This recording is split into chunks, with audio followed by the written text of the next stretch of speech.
देखिए, चाहे राहुल गांधी हों या समाजवादी, तृणमूल, डीएमके और इस तरह के नेताओं की एक बड़ी फौज है जो सनातन द्रोही गैंग के रूप में काम कर रही है। ऐसा लग रहा है जैसे कि सनातन को नस्तनाबूद करने की वास्तविक सुपारी इन लोगों ने ले रखी है।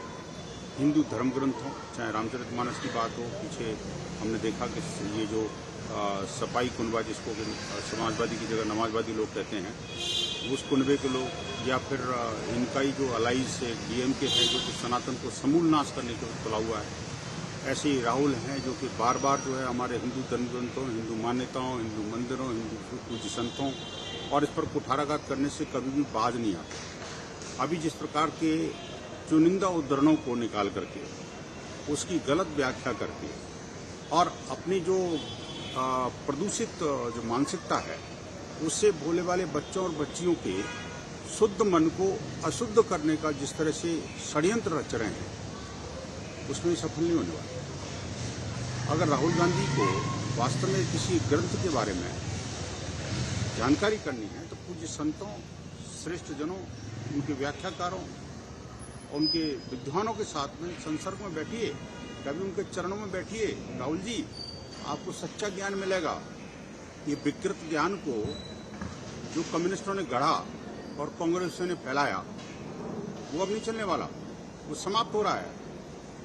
अब जिस तरह की बातें आप कर रहे हैं, उस तरह की बातें, अगर नारी की बात करनी है तो कभी बाइबल, कुरान या बाकी जो अब्राहमिक ग्रंथ हैं या जो उनसे जुड़े हुए जो लोग हैं, जो इस्लाम में जिस तरह से महिलाओं के बारे में क्या कहा गया है, जिस तरह से रोजाना उलेमा और मौलवी बोलते रहते हैं, क्या कभी बोलेंगे उस पर भी कि आखिरकार वहाँ महिलाओं की क्या स्थिति है?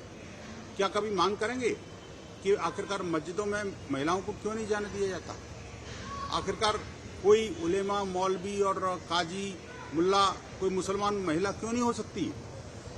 कोई पादरी या कोई चर्च का कोई प्रमुख, कोई बिशप, कोई महिला बनी है क्या आज तक? बताओ ना भाई। नारी शक्ति की आप बात करते हैं और नारी बंधन अधिनियम का बहिष्कार करते हैं, संसद में भाग जाते हैं। नारी को जो 33% रिजर्वेशन की बात अभी भारत सरकार कर रही है, पूरी तन्मयता के साथ लगी हुई है, और आप उस बिल को पास नहीं होने देना चाहते और नारी सशक्तिकरण की बात करते हैं। अरे जिस ग्रंथ की आप बात कर रहे हैं उसमें यत्र नारस्य पूजनते रमनते तत्र देवता का भी जिक्र किया है। राहुल जी, कुछ अपने ज्ञान चक्षुओं को खोलिए, अज्ञानता से बाहर निकलिए और कुछ तो सीखिए इस भारत की महान परंपरा को। आपको पता है ये भारत की नारियां हैं जिन्होंने उस जमाने में विमान चलाया था जब आज के लोगों ने विमान का आविष्कार भी नहीं किया था। जिसको कह रहे हैं आप विमान का आविष्कार तब हुआ था। भारत की नारियां तो वो हैं जिन्होंने वेद, उपनिषद, दर्शन शास्त्रों का ज्ञान प्राप्त करके और इतनी हथियार और युद्ध कला कौशल में प्रवीण थी, जिनके सामने अच्छे अच्छे लोग जो है मतलब चुटकियों में गायब हो जाते थे।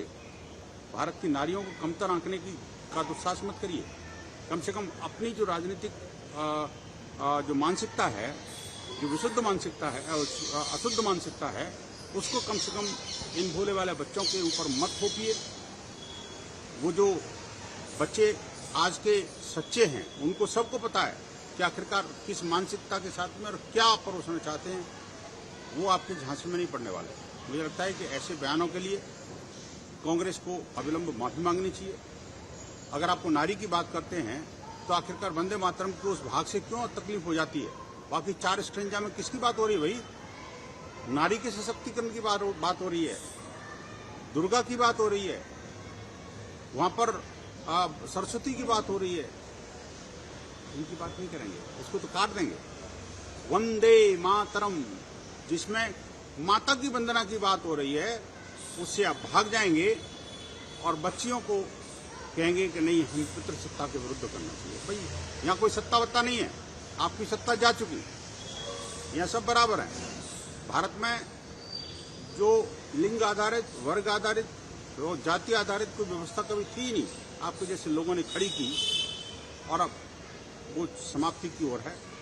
आप निस्संदेह देश के अंदर जो वैमनस्य फैलाना चाहते हैं उससे आप बाज आएंगे। और सर दूसरी तरफ बांग्लादेश में भी हिंदुओं पर एक थोड़ा ही बर्बरता वाला मामला सामने आया है। वहाँ पे एक टीचर, उनकी वाइफ और उनके 2 बच्चों की हत्या कर दी गई। बड़ा दुर्भाग्यपूर्ण है कि नई सरकार आने के बाद में ऐसा लग रहा था कि बांग्लादेश की स्थितियां सुधरेंगी, लेकिन जिस प्रकार से अनवरत रूप से हिंदुओं पर हमले, वहाँ की सांस्कृतिक जीवन मूल्यों पर कुठाराघात और यहाँ तक कि भगवान श्री राम के जो भव्य दिव्य जो प्रतिमा बनने वाली थी, करोड़ों रुपए लगा करके वहाँ के हिंदू समाज ने राम जी को, वहाँ पर राम के आदर्शों को पुनर्स्थापित करने का प्रयत्न किया था, उसको भी रोक दिया गया और सरकार मुख दर्शक जिहादियों के सामने आत्मसमर्पण किया हुआ है। आखिर क्यों भाई? कम से कम प्रधानमंत्री को, वहाँ के राष्ट्रपति को उसमें इंटरवीन करना चाहिए। और हमें लगता है कि ये जो नृशंस हत्याकांड हुआ है उसकी गंभीरतापूर्वक गहराई से जांच होनी चाहिए। जो अपराधी हैं उनको अविलंब कठोरतम सजा मिलनी चाहिए।